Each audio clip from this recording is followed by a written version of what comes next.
Olá, sejam bem-vindos de volta. Eu sou Rodrigo Sevilha e esse é o livro das alegações. Está difícil gravar vídeos na frequência que eu gostaria de fazer, mas eu vou tentar voltar ao normal assim que for possível, tá bom?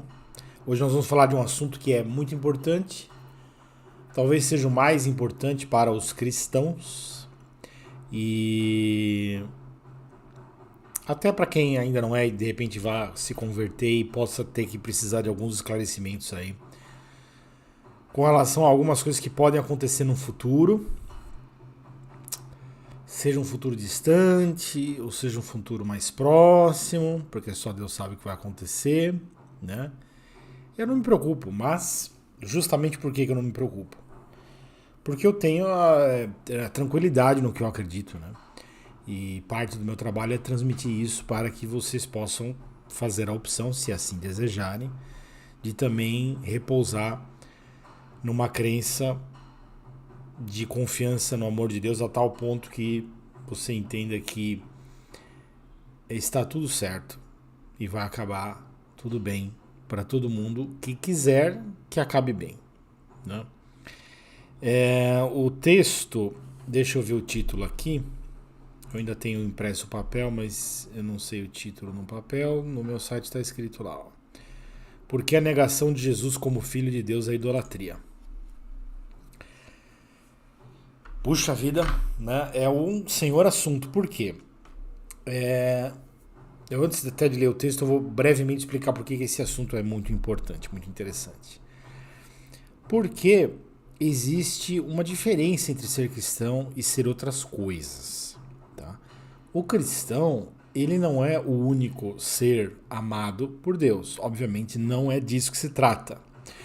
O cristão, o que ele tem de diferente dos outros, né, é que ele recebeu como revelação o que a gente chama de boa notícia, que é o evangelho. E o que quer dizer essa boa notícia? Que toda a escravidão que domina as outras nações, e aí cuidado porque eu não estou falando de paganismo, estou falando de todas as nações, inclusive aquelas dominadas por uma religião monoteística, né? Inclusive o cristianismo religioso entra nessa definição também, de escravidão. Né? Então a boa notícia vem para libertar as pessoas que realmente estão cansadas. Né? Como eu já falei aqui, esse é o objetivo inclusive do meu canal, né? Falar com as pessoas que já não aguentam mais viver num mundo cheio de mentiras que não faz mais sentido, né? E você, apesar do caos, você não quer acreditar no caos, não quer abraçar um niilismo, né? Ou uma moral inferior do tipo utilitarista, né? Não, você quer uma coisa boa, profunda, universal, verdadeira. Você continua buscando, né? Apesar das filosofias do mundo e das religiões do mundo falharem. E é aí que entra o papel da revelação cristã, né? É a salvação, é a solução. Mas não quer dizer que apenas aqueles que se dizem cristãos serão salvos. Não é disso que se trata. Do ponto de vista da eternidade, da vida eterna, de viver com Deus, o ser humano não tem autoridade para dizer quem vai ser salvo e quem não vai. Não cabe a nós, entendeu? Você não tem o poder nem de garantir a sua própria salvação. Tá bom? O máximo que você tem aí é o poder, como eu tenho aqui, de confiar numa salvação para si próprio. E se você sabe que você não presta, e se você não sabe, você deveria saber, você tem o dever de acreditar na salvação também para todas as outras pessoas. Inclusive aquelas que você acha que são as piores. Por quê? Porque se o braço de Deus é forte o suficiente para me salvar, apesar de eu não prestar, ele pode alcançar mais além e supostamente salvar pessoas que prestam menos do que eu. Digo supostamente porque você não sabe nem isso. Você não tem o direito de julgar ninguém. Então, sai daí. Para começar, sai dessa posição de julgamento. Vem pro lado da humildade. Nós vamos falar aqui de uma citação de uma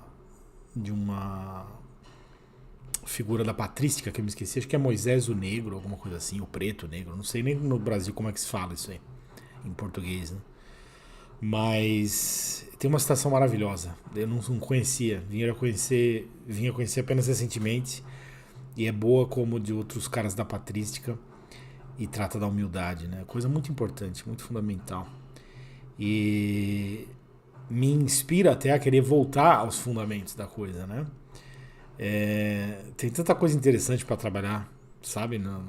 Não só no meu blog, mas aqui no canal do YouTube. Muita coisa boa, interessante para ser trabalhada. E o que falta realmente é o tempo. Embora às vezes não é só o tempo, às vezes também é um pouco de preguiça, porque eu acho que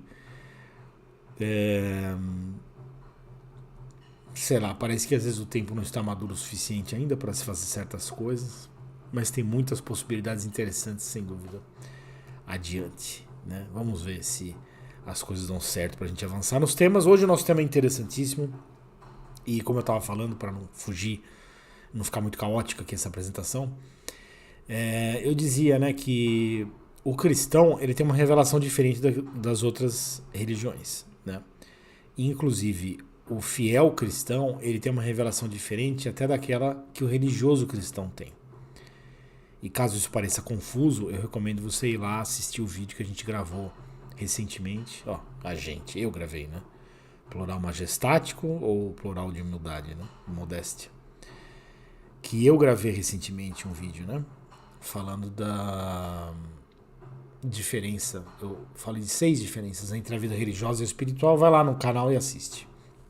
Procura aí que é um vídeo recentemente produzido, acho que ficou bem claro. Também tem o texto no meu site, né, no meu blog. Existe uma diferença entre o cristão espiritual e o cristão religioso e também entre o cristão espiritual e os participantes de quaisquer religiões do mundo. A boa notícia cristã que Jesus veio trazer era radicalmente diferente de todo o resto que você já viu. Por isso que eu digo que você tem basicamente 2 linhas, né, de espiritualidade. A linha da mentira e a linha da verdade. A linha da verdade veio com Jesus Cristo. Só ele pôde revelar a verdade definitiva e total. O que você tem na mentira é uma mistura, né? Como não existe a mentira total, completa, como diria Platão, você sempre tem uma mistura de verdade com mentira. E aí você bota todo o resto, todas as filosofias, religiões, inclusive a religião cristã também. Tá na mistura de luz e trevas, mistura de verdade com mentira. Tá? Então algumas coisas são verdadeiras, outras coisas nem tanto. Algumas coisas fazem sentido por um ponto de vista, por outro ponto de vista não fazem. Então tem a confusão e tem o esclarecimento. Tá? A verdade com Jesus Cristo é simples. Nós vamos tratar muito disso aqui no tema de hoje. O que não quer dizer que uma pessoa que não seja cristã, religiosa, não vá ter acesso à verdade e inclusive à salvação, dependendo de como essa pessoa vive diante de Deus, né? Mas o cristão que tem a fé cristã, ele deveria saber por que ele acredita em algo diferente dos outros. Qual que é essa diferença, afinal de contas?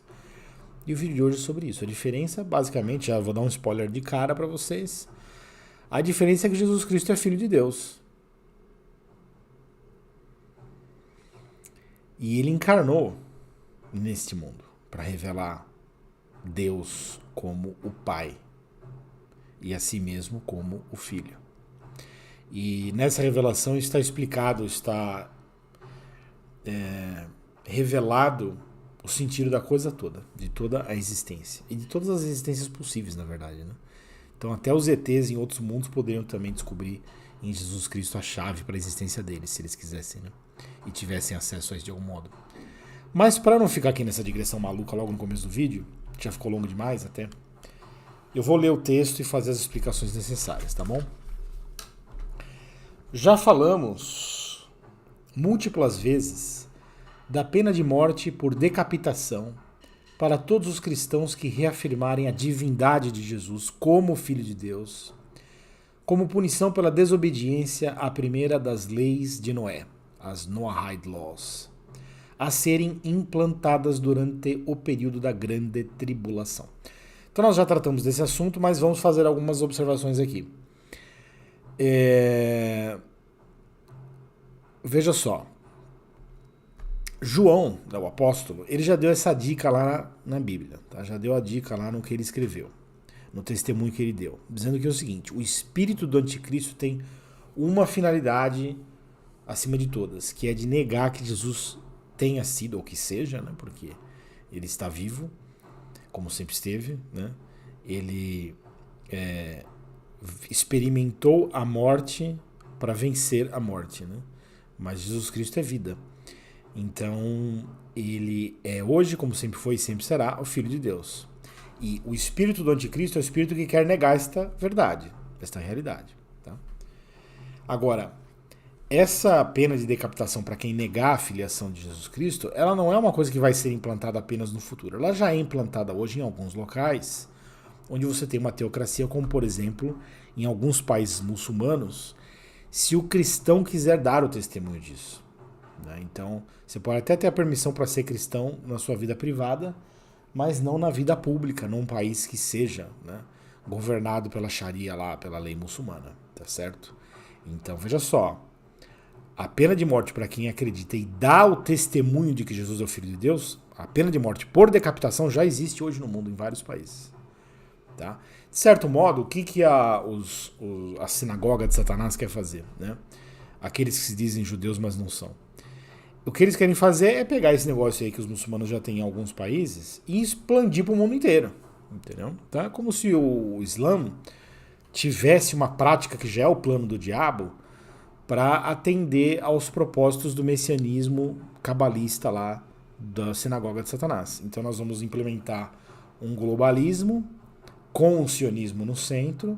Então Israel vai ser Tikkun Olam, né? Vai reparar o mundo, vai consertar o mundo. Consertar como? Espalhando a Torá com o esclarecimento de que os judeus são obrigados a seguir todas as leis de Moisés, mas as nações são obrigadas a seguir as leis de Noé, tá certo?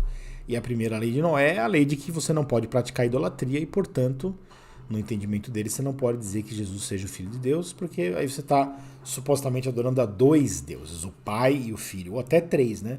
Se for o Pai, o Filho e o Espírito Santo. E eles dizem que isso é absurdo, porque Deus não pode ter filho, porque Deus é um. Essa é a revelação mais importante, né? De que Deus é apenas um. E se você entende que Jesus é o Filho de Deus, você está negando que Jesus é um, que Deus é um. Você está negando a unidade de Deus, que é a coisa mais importante. Então você tem que morrer, mas não de qualquer maneira, né? Você tem que morrer decapitado, de preferência em praça pública, para ser uma coisa bem exemplar, né, para o resto da comunidade. Então você entende? Já existe essa pena de morte para os cristãos que em algumas circunstâncias dão o testemunho. E o pessoal desses países que tem essa lei, eles vão dizer que essa legislação é justa porque eles permitem que você seja cristão na sua casa. Eles só não permitem que você dê o testemunho. Mas para pensar realmente nisso. Né? Aí você vai ver como é absurdo uma teocracia.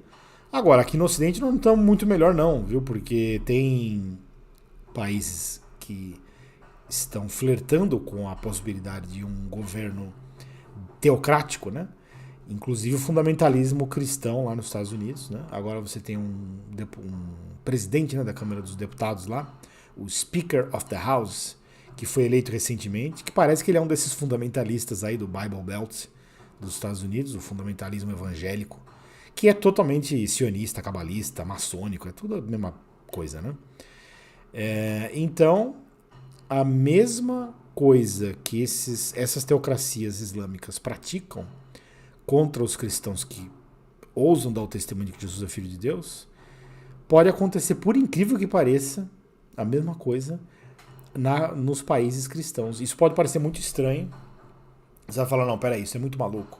Não é maluco não, porque a partir do momento que venha um esclarecimento, uma revelação de que Jesus, na verdade, não seria o Filho de Deus, dentro das igrejas evangélicas, ou seja, Jesus vai ser cultuado como um profeta, um iluminado, um avatar, ou sei lá o que diabo que é, aí as pessoas vão falar, os líderes religiosos vão falar para o rebanho, agora vocês têm que adorar Jesus, ou venerar, na verdade, não adorar, como um profeta, um avatar, ou um iluminado, seja lá o que for, mas não como Filho de Deus. E isso vai ser oferecido como um esclarecimento para o público cristão, das religiões cristãs. E católico pode ir na mesma linha também, não duvide. Tá? Vai ser mais escandaloso, mas pode acontecer também com qualquer religião, pode acontecer. Qualquer religião cristã pode acontecer isso daí.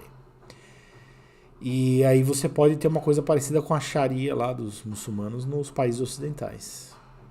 Tá bom? Então a teocracia é um negócio perigoso. Né?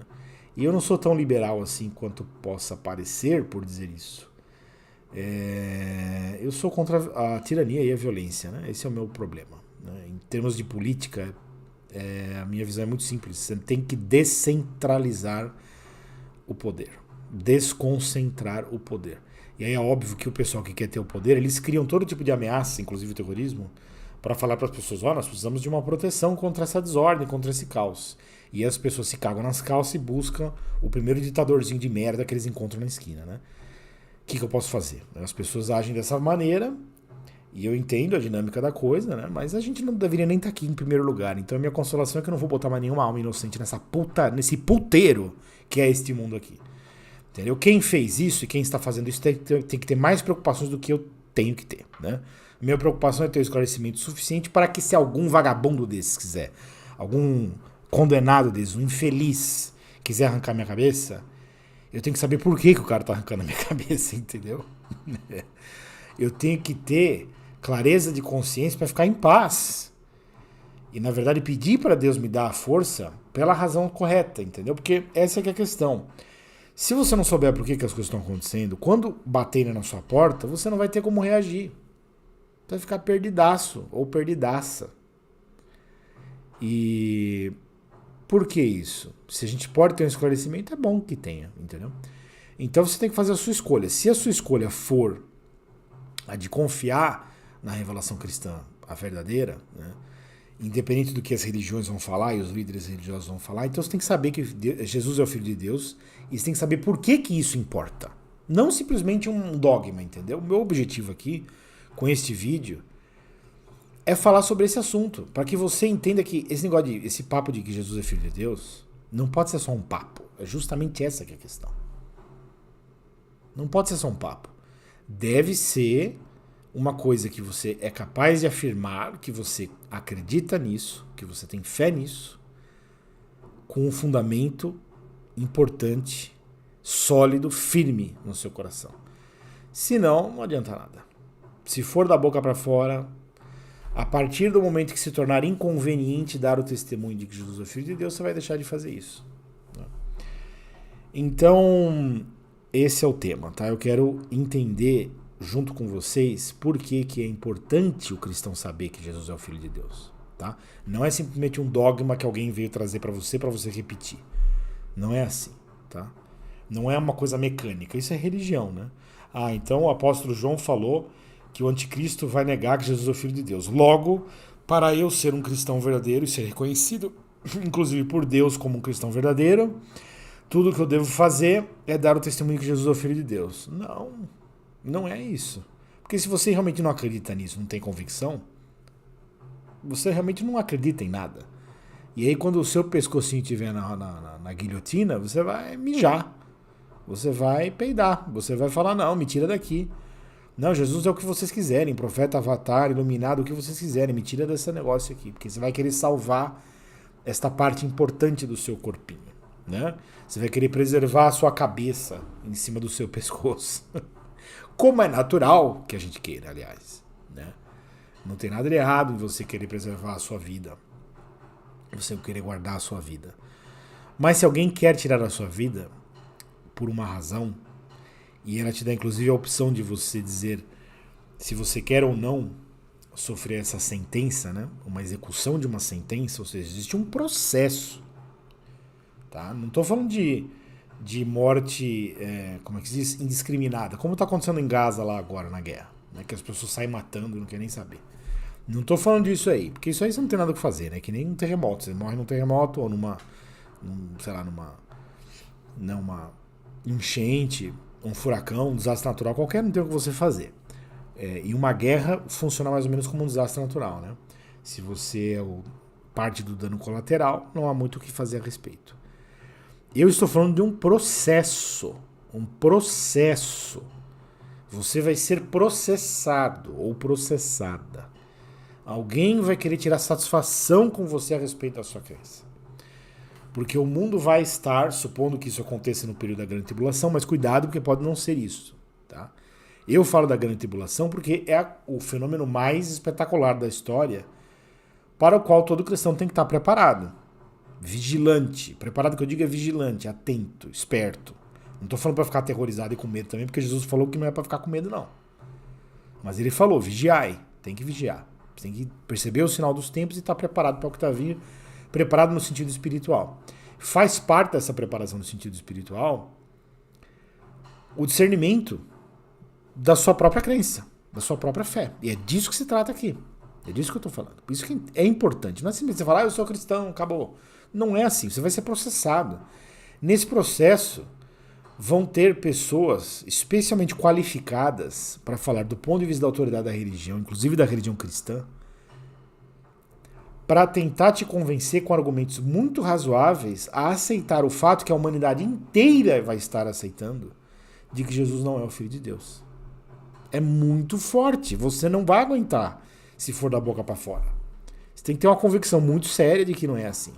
E alguma razão. Pode ser que o Espírito Santo dê um testemunho tão forte no seu coração que você não consiga negar. Eu acho que isso vai acontecer com muitas pessoas. Eu acho mesmo que isso vai acontecer com muitas pessoas. Muitas pessoas vão dizer que Jesus é o Filho de Deus com uma convicção interior, sem que isso seja muito esclarecido, mas com muita firmeza, porque o Espírito Santo move as pessoas. As pessoas que não resistam a ele, né? As pessoas que têm o famoso temor, né? O temor do Senhor é o princípio da sabedoria. O que é o temor do Senhor? É você ter medo de fazer o mal, né? Então tem gente que vai falar assim, pode até pensar, né? Eu vou negar que Jesus é o Filho de Deus, vai ficar mais fácil para mim. Aí eu sigo a minha vidinha aqui e participo dessa celebração maravilhosa que vai estar acontecendo no mundo, paz e segurança, né? Só que alguma coisa vai dizer para ela, e é o Espírito Santo no coração dela, vai estar dizendo, isto é o mal, não abrace o mal, se afaste do mal. E a pessoa vai acreditar, ela vai ter medo de fazer o mal. Simplesmente porque sim e acabou, né? Então eu não estou negando a ação do Espírito Santo, óbvio que não.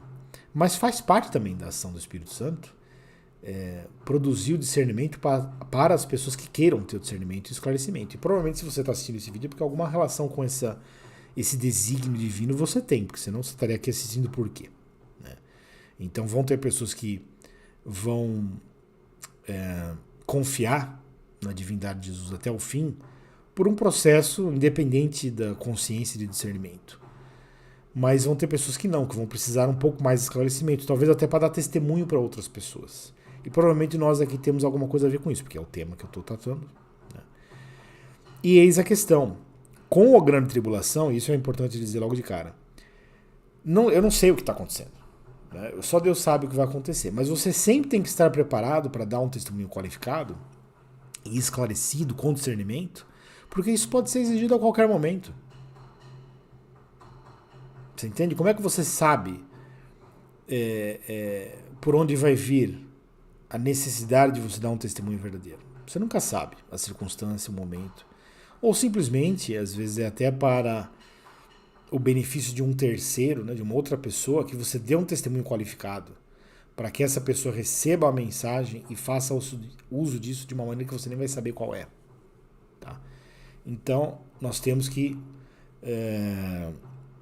buscar o melhor em termos de consciência e discernimento para estar prontos para o que der e vier, seja a tribulação ou não, tá?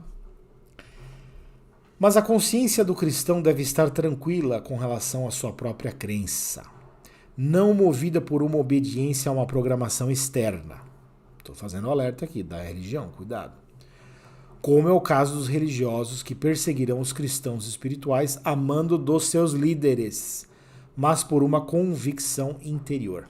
Então eu estou falando, vai ter uma diferença entre o cristão convicto interiormente e o cristão religioso que vai estar justamente perseguindo esse. No intuito de esclarecer a razão dessa convicção, convém entender por que a realidade espiritual vai na direção contrária ao suposto motivo que justificaria a perseguição dos cristãos na aplicação das leis de Noé. Eu já expliquei as leis de Noé, né? que é a lei para as outras nações, né? Então, no fim vai ser dito que isso aqui é o mínimo que você tem que fazer se você quer ser um ser humano salvo, participante aí do triunfo da sociedade, da civilização, seja lá o que for, né? A verdade é que, atenção agora, a negação de Jesus como Filho de Deus é a verdadeira idolatria. Pela simples razão de que o nosso Deus, revelado como o puro e supremo amor, não pode ser quem ele é, íntegro e perfeito, se não realizar a sua natureza amorosa em si mesmo, ou seja, se depender de uma criação exterior para ser um amante verdadeiro. Então eu já dei a explicação. É isso. Tá? Por isso que a revelação cristã é a completa, definitiva e absoluta. Porque quando Jesus revela a Deus como Pai, ele revela a si mesmo como o Filho. E através dessa revelação, ele já explica todas as coisas existentes e que poderiam existir em quaisquer outras realidades. Tá? Por quê? Porque Deus é amor. Sendo amor, ele tem que ser perfeito. Deus sempre tem que ser perfeito. Faz parte vamos dizer, do conceito de Deus, se você quiser pensar filosoficamente ou teologicamente, né? Faz parte da natureza de Deus a perfeição. Perfeição no sentido de absolutez, ou seja, Deus é absoluto. Ele não precisa de nada exterior para ser quem ele é de forma perfeita. Dá para entender? Então isso é teologia bem básica. Eu não sou teólogo e você também não precisa entender de teologia, ou pelo menos não muito, para conceber esse fundamento elementar a respeito de quem Deus é. Deus sendo Deus, o único, absoluto, perfeito, então ele já tem na sua natureza, na sua realidade, a perfeição de suficiência, ou seja, nada exterior a Deus completa a natureza de Deus. Deus não precisa de nada exterior a ele para ser quem ele é de forma perfeita. Ok? Muito bem. Aí Deus é revelado como amor. Tá? Isso faz parte da revelação cristã também. Então Deus não é poder, não é sabedoria. Essas coisas são atributos de Deus, sem dúvida. Mas a natureza mais profunda e essencial de Deus é a natureza amorosa dele. E é essa natureza amorosa que move todas as qualidades divinas na arte divina de criar as coisas. Então o que eu estou querendo dizer? Que Deus tem poder, lógico, ele é onipotente. Ele tem toda a sabedoria, lógico, ele é onisciente. E ele conhece todas as coisas, já viu todas as coisas, ele é eterno, enfim, ele tem todas as qualidades. Mas por que ele faz alguma coisa? Não é porque ele tem o poder, porque ele tem a sabedoria, é porque ele quer fazer alguma coisa. E isto que ele quer fazer é bom. Dessa natureza, da bondade de Deus, é que vem o ato criativo dele. Esse ato criativo é um ato amoroso. Essa é a natureza essencial de Deus. Se não fosse isso, ele não teria razão para fazer nada. Então Deus não faz as coisas para manifestar. Por exemplo, é muito dito, né, na teologia, que Deus constantemente manifesta a sua glória. Mas isso é para o bem daqueles que reconhecem a glória de Deus. Então é sempre um ato amoroso. Tá? Esse é o fundamento da criação e é a própria natureza divina. A essência divina, ela é amorosa. Agora eu pergunto para você o seguinte: como é que Deus pode ser um amante perfeito? Deus ama. Então, como um ser que ama, e essa é a sua principal natureza, essa é a sua essência, quer dizer, o que move a vontade divina, ou a própria definição da vontade divina, se você quiser, é o amor dele. Então o amor de Deus é o que move a ele. Mas lembra que eu falei agora há pouco que se Deus é Deus, então ele é perfeito e tem em si perfeitamente realizada todas as suas qualidades e todas as suas naturezas, toda a sua essência, toda a sua natureza. Então ele não pode ser amante que dependa de um ser externo, por exemplo, uma criatura, para que ele, amando esta criatura, realize a sua natureza de amante. Dá para entender? Então, Primeiro conceito aqui teológico. Deus não pode precisar de nada para ser Deus. Segundo conceito teológico. Deus é principalmente, essencialmente, amor. Acima de todas as coisas, ele é um amante. Terceira coisa, aí você une esses conceitos. Se Deus tem que ser perfeito nele mesmo, independente de qualquer coisa externa, e ele é principalmente, eminentemente um amante, ele ama, essa é a sua principal realidade de ser Deus, então ele não pode depender de uma criatura para que realize a sua natureza de amante, de ser que ama, através dessa criatura, desse ser externo. Ele tem que realizar a sua natureza de amante dentro dele mesmo. Ou seja, ele tem que ser amante e amado na sua própria essência divina. Senão ele não pode ser Deus. Senão ele tá... Você entende? Se Deus é amante, então o propósito de Deus, o objetivo dele, o que causa toda a ação criativa dele é o amor. E aí Deus se vê e fala assim, muito bem, agora eu vou criar alguma coisa. Se ele precisa criar alguma coisa para amar alguma coisa, então ele nele mesmo não é perfeito. E é justamente esse o Deus, entre aspas, que muitas religiões adoram, que não é o Deus de verdade, é o diabo, que pega o lugar de Deus. Por que que Lúcifer gosta tanto de ser reconhecido como o grande arquiteto do universo? É uma usurpação do verdadeiro Criador. Eu já vou explicar aqui a questão do Criador, qual que é a diferença essencial que importa para nós. Mas o que você tem que entender é o seguinte, o Deus verdadeiro, ele é perfeito em si mesmo, na sua própria natureza, na sua própria essência, na sua própria realidade divina. Deus não precisa de uma criatura para ser Deus. E se ele é amor, ele não precisa de uma criatura para ser amor. Isso quer dizer que ele ama a si próprio. Ele realiza o amor em si mesmo. Mas por ser perfeito, ele não pode amar a si mesmo como uma única pessoa. Ele ama a si mesmo da forma perfeita, sendo amante e sendo amado. E por isso que você tem as duas pessoas, do Pai e do Filho. Então é assim que Deus realiza em si mesmo a perfeição do amor. Então Deus é um só, não são dois. É um só, mas tem duas pessoas aí. Você pode pensar em três na Trindade, eu não vou entrar na teologia da Trindade aqui, por quê? Porque com os meus recursos eu não consigo chegar na Trindade do jeito que a teologia cristã afirma. Posso amanhã entender tudo diferente e falar que é diferente, tá? Eu estou sendo bem sincero com vocês.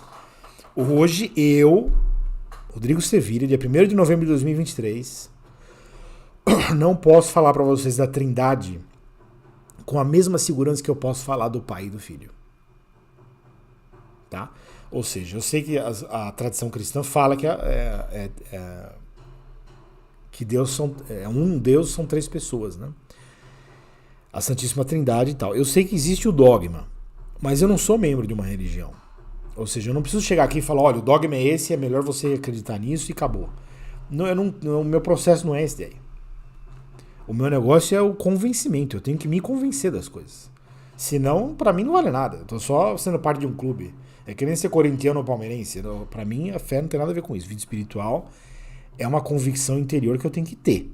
E a convicção interior que eu tenho, que eu posso dizer pra você hoje, é essa. De que para Deus ser perfeito no seu amor, ele não pode depender de nada exterior a ele para realizar isso. Para o amor ser verdadeiro, não só potencial, você entendeu? Porque se Deus precisa de uma criatura para ser amante, para amar essa criatura, e daí essa criatura vai amá-lo de volta, então Deus em si mesmo não é um amante, é só em potencial. Mas como mesmo a escolástica definiu, Deus é ato puro, né? Seguindo também Aristóteles. Então aí tem toda uma filosofia por trás que veio até antes da época do paganismo, mas enfim. O entendimento da filosofia que veio acabar na filosofia escolástica de Deus como ato puro é o seguinte: Deus não tem nenhuma potência que não se realiza para que a sua natureza seja perfeita, ou seja, para que ele seja Deus. Tá? Ou seja, nada falta para que Deus seja Deus. Você pode dizer que para nós somos seres relativos, né? Seres limitados, finitos e relativos. Deus é ilimitado, infinito e absoluto. Então são coisas completamente diferentes. Para eu me realizar, eu preciso de algo que me complete, porque eu estou sempre precisando de alguma coisa, querendo alguma coisa a mais. E vai ser isso pela eternidade, inclusive, tá? Porque ninguém vai ser Deus, só Deus é Deus. Só tem um e para sempre, tá bom? Mas você vê que coisa interessante. O meu modo de viver é esse buscar o que me interessa, o que me falta, o que eu desejo, enfim, alguma coisa que está além da minha realidade atual. E isso é bom para mim, isso constitui a minha felicidade. Agora, em Deus, não. Em Deus não pode ser assim. Então você não pode dizer que Deus é um amante em potência. Ah, não, ele tem um amor, ele ama, mas em potência. Aí ele criou o mundo e aí ele realizou o seu amor. Não pode ser assim, porque se é isso, não é Deus. Isso aí que você está pensando, se você acredita nisso. Que Deus, ele ama em potência. Aí ele cria o mundo, aí ama em ato. Né? Ama realmente. Você está pensando que Deus muda. Deus não pode mudar. Se Deus muda, ele não é Deus. É outra coisa. Você está falando de outro ser. De outra entidade. Deus não muda. Ele tem que ser perfeito nele mesmo. Isso é essencial na natureza divina. A perfeição. Ele é completo. Não falta ele realizar nenhuma potência. Todas as potências dele já estão realizadas. Principalmente a do amor. Que é a própria essência de Deus. Agora você vai falar, como pode Deus realizar perfeitamente a sua potência amorosa em si mesmo, independente dos outros? Tcharam! O Pai e o Filho. Presta atenção. Foi isso que Jesus veio revelar para nós. Eu estou usando elementos da filosofia porque eu aprendi por esse caminho.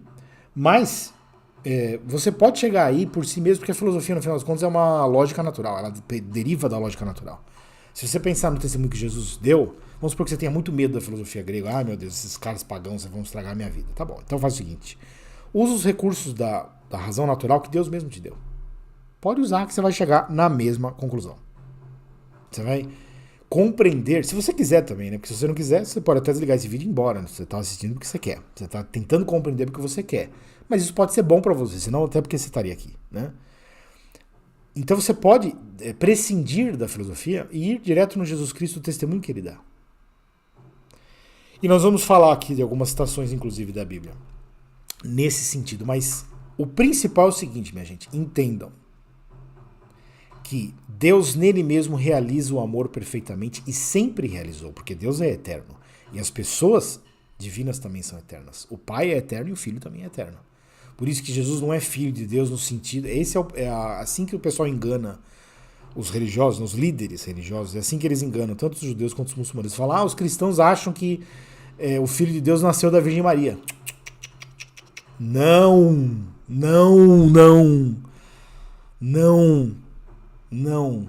Deus Pai não teve um filho com a Virgem Maria. Não é isso. A teologia cristã não é essa. E, aliás, nunca foi. Isso é uma puta de uma bagunça.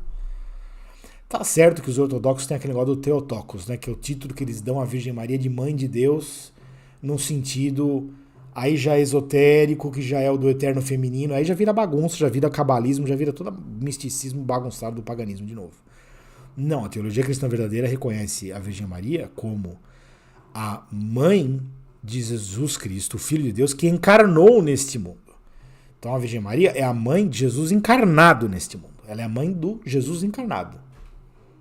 Do Jesus, filho do homem. Meu Deus do céu, isso é básico para qualquer cristão saber. Jesus é filho de Deus e filho do homem. Como filho do homem, ele encarnou na Virgem Maria. Mas não quer dizer que Deus teve um filho com a Virgem Maria, porque esse é o problema. Sabe o que o pessoal fala? Eu vou falar para você. Os líderes religiosos do Islã e do judaísmo, eles falam isso para eles, para os fiéis deles lá. Eles não falam o que nós acreditamos, os cristãos acreditam. Eles falam outra coisa, eles falam, não, os cristãos acham que Deus teve um filho com uma mulher. Não, não, não, não, não, não. Jesus é o sempre eterno, né? Filho de Deus, eternamente gerado. Então ele sempre foi filho de Deus. Ele não falou para os judeus, aliás, lá na hora, tá na Bíblia.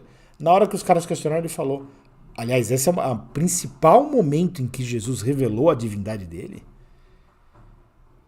O principal, e não é através de milagres também, tá? Cuidado com o negócio de milagre. Ah, Jesus revelou, não. Ele revelou através do testemunho dele.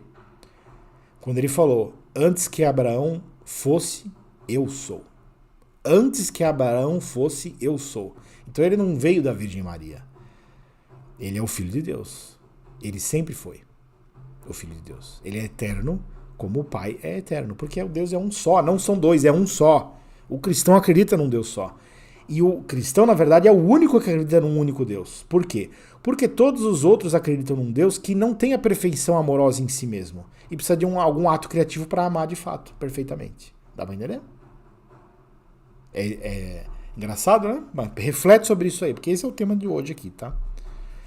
Quer dizer, é o que eu falei, né? A negação de Jesus como Filho de Deus é a verdadeira idolatria. Por isso que esse é o espírito do anticristo. Tá? Como se Deus precisasse criar alguma coisa para se completar. Mas é o diabo querendo se colocar no lugar de Deus. Né? Deus sempre foi perfeito. Como? Sendo amante e amado como pai e filho. Esse é o nosso Deus. Perfeito de verdade. Completo. Não precisava criar nada. Mas vamos em frente aqui, ó. Isto quer dizer que, se o Deus, entre aspas, D minúsculo, né?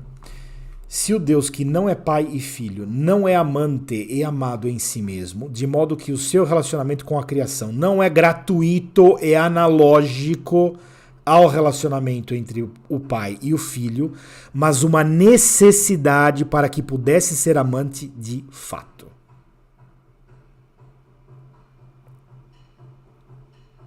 Essa frase tá faltando alguma coisa? Acho que eu coloquei um ponto a menos, uma vírgula. Isso quer dizer que se o Deus que não é pai e filho não é amado... é que não tem C nenhum. Desculpa, eu que li errado. Eu vou ler de novo até para não confundir. Não tem C.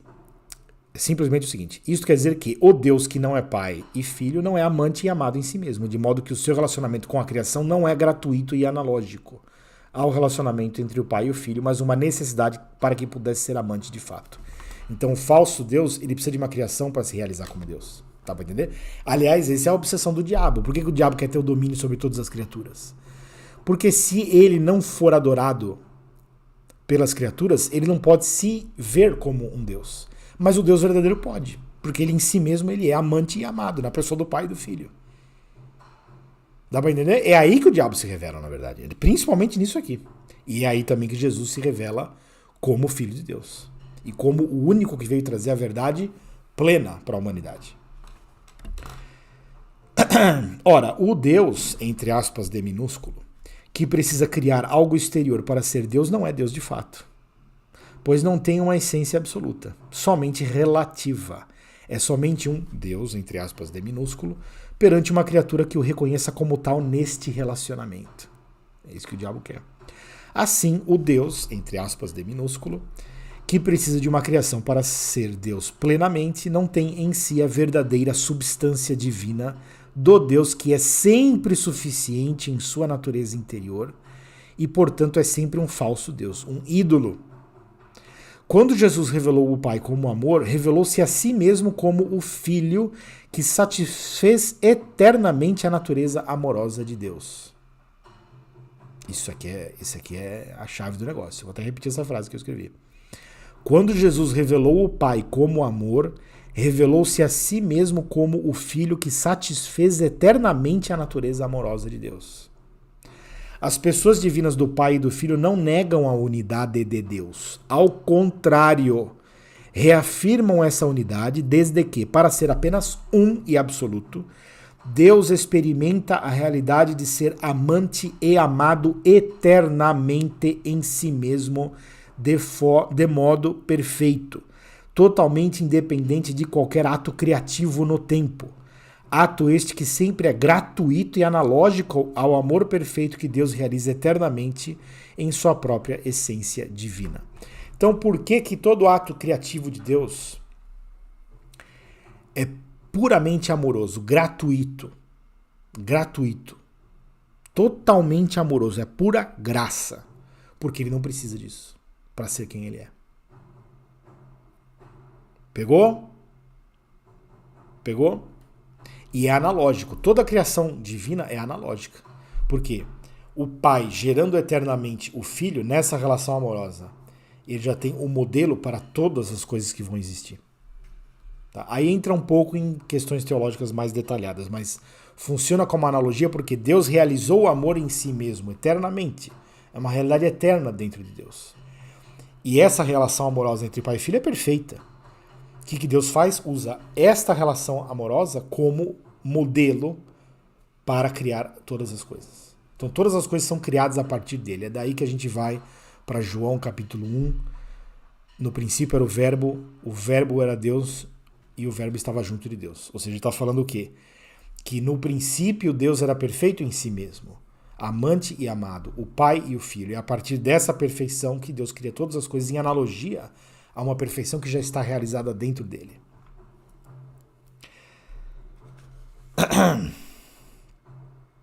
Quem tiver olhos para ver e ouvidos para ouvir, compreenderá esta mensagem. Através de Jesus Cristo, nós adoramos ao Deus verdadeiro. Então aqui eu estou falando uma coisa importante, né? A fé é uma coisa que Deus dá para quem quer. Então, por mais que eu use de argumentos aqui, eu não estou querendo fazer aquilo que o apóstolo Paulo falou para não fazer, com muita razão, que é tentar invalidar a cruz de Cristo com argumentos filosóficos. Eu não estou querendo forçar você a acreditar que Jesus Cristo é o Filho de Deus, porque não é assim que funciona o negócio. Eu estou dando razões para esclarecer a pessoa que já aceitou a fé cristã, ou que está empenhada em aceitar isso. Ou seja, a fé é um dom sobrenatural que Deus dá para aqueles que querem. E a partir do momento que a pessoa quer isso, ela pode pedir o discernimento e o esclarecimento. É disso que eu estou falando aqui. Eu estou trabalhando para o discernimento, para o esclarecimento de quem quer acreditar. Tá? Não estou querendo desfazer da cruz de Cristo e do milagre que é a intervenção divina na vida de um fiel. A fé é um dom que Deus dá, não é você que vai se dar isso, e muito menos eu também que vou te dar isso. Por isso, tudo é que Jesus é o caminho. Por isso o Pai disse, eis meu filho em quem tenho prazer, ou que me agrada. Né? É a revelação quando Jesus vai ser batizado no Rio Jordão. Tem a voz do testemunho de Deus Pai dizendo, esse é o meu filho em quem eu tenho prazer. Então, aí Deus Pai falou, tá vendo? É esse aqui que me ama perfeitamente. Vocês todos estão abaixo dele. Porque ele é um modelo. E por que ele é um modelo? Porque ele sempre foi. Porque ele é eterno. Esse é o meu filho amado em quem eu tenho prazer. E o filho disse, ninguém vai ao Pai senão por mim. Ou seja, se você não for salvo pelo Filho de Deus, você vai ser salvo como? Você vai prestar para quê se o seu modelo, se aquele que te puxa não for o único que pode agradar a realidade amorosa de Deus? Dá para entender? Então, existe uma exclusividade dentro da revelação cristã, mas é a exclusividade do esclarecimento. Então, repetindo aqui, aquilo que eu já falei várias vezes em outros momentos, mas é importante dizer. Eu não estou dizendo que você tem que ser cristão para que Deus te ame. Você tem que ser cristão para amar a Deus do modo mais perfeito. Então, se você buscar isto, esse é o caminho. Tá? Então, Jesus é o caminho para quem quer realizar esse amor da forma mais perfeita. Agora, tem pessoas que não são cristãs e amam a Deus? Tem, lógico que tem, sempre teve. E sempre vai ter. E Deus não tem problema com isso daí. Deus tem problema com outros tipos de pessoas, né? Os que fingem que amam a Ele. Esse é o pior. É um testemunho do amor verdadeiro que o Eterno realiza em si mesmo, do qual provém todo gesto amoroso a toda criatura. É evidente que isso tudo não muda o relacionamento do cristão com os seus irmãos menos esclarecidos. Judeus e muçulmanos podem querer arrancar as nossas cabeças porque nisso darão testemunho da sua filiação espiritual. Nós não pediremos por nenhum ato de violência. Ao contrário, incentivaremos a consciência e a responsabilidade, o perdão e a misericórdia, dando testemunho da nossa própria filiação espiritual. E pelos frutos todos conhecerão a árvore. Então o que eu estou dizendo aqui é o seguinte, você vai falar pro cara lá, inclusive o cristão, né, entre aspas, cristão religioso, que Jesus é o Filho de Deus, e o cara vai falar, tá bom, então eu vou te matar. Perceba que as duas pessoas nessa situação estão dando testemunho daquilo que eles acreditam, e pelos frutos você vai conhecer a árvore. Quem segue Satanás, quem segue a Lúcifer, quem segue o assassino e mentiroso, vai acreditar na mentira e no assassinato. Essas pessoas vão querer cortar a nossa cabeça. Isso é problema delas. Quem confia em Jesus Cristo vai querer imitar e seguir Jesus Cristo. Ou seja, eu aceito a vontade de Deus sobre a minha vida. Se Deus quis me entregar o meu corpo para que eu seja perseguido, preso ou até martirizado por essas pessoas que seguem ao diabo, eu não vou deixar de seguir a Deus por causa disso. Porque Deus é que sabe por que as coisas são como elas são. Eu aceito e, como Jesus falou, o único jeito de segui-lo é carregar a cruz, ou seja, aceitar a circunstância que Deus me colocou, porque Ele sabe o que faz. Eu não sei, mas Ele sabe. Então eu tenho que ser humilde de coração, seguir Jesus Cristo aceitando o governo divino da realidade. Então é a diferença, né? Uns vão querer matar e os outros vão aceitar morrer. E aí você tem toda a diferença. Pelos frutos você vai conhecer a árvore. Tá bom? Essa foi a explicação. Acho que foi suficiente. O tema ele tem repercussões de maior complexidade no sentido da teologia, para quem quiser se aprofundar nisso, filosofia, teologia. Mas eu entendo que o meu público aqui não é esse. Né? O meu público é de pessoas que querem esclarecimento só até certo ponto, para entender melhor a sua opção, né? A sua escolha espiritual. Então, se você escolheu seguir Jesus Cristo, é bom você saber por que é importante que ele seja o Filho de Deus. Tá? E por que o cristão adora o Deus verdadeiro. Tá? Tem uma certa repercussão irônica de que as coisas sejam assim, né? Mas Deus, na sua sabedoria, colocou tudo do jeito certo. E todos nós, cada um no seu lugar certo, para dar exatamente o testemunho que tem que ser dado. Né? Então é até um mistério. Se você assistiu esse vídeo até aqui, já está com 50 minutos, é até um mistério porque que você está ouvindo isso aqui. Tem tanta coisa para assistir, né? Tanta coisa para ouvir. Eu não sei. Eu sei que eu precisava falar desse assunto. E já falei. Escrevi no meu site e falei aqui no meu canal. Muito obrigado a todos que tenham assistido até aqui. Se você gostou, você pode curtir, compartilhar, fazer tudo que ajude o canal, porque isso me ajuda, obviamente. E aí, se você tiver questões, você pode colocar sempre nos comentários, ou no mensagem no grupo do WhatsApp, ou mandar e-mail para mim. Tá bom? Muito obrigado a todos e até a próxima. Tchau, tchau. Até a próxima, se Deus quiser, né? Sempre.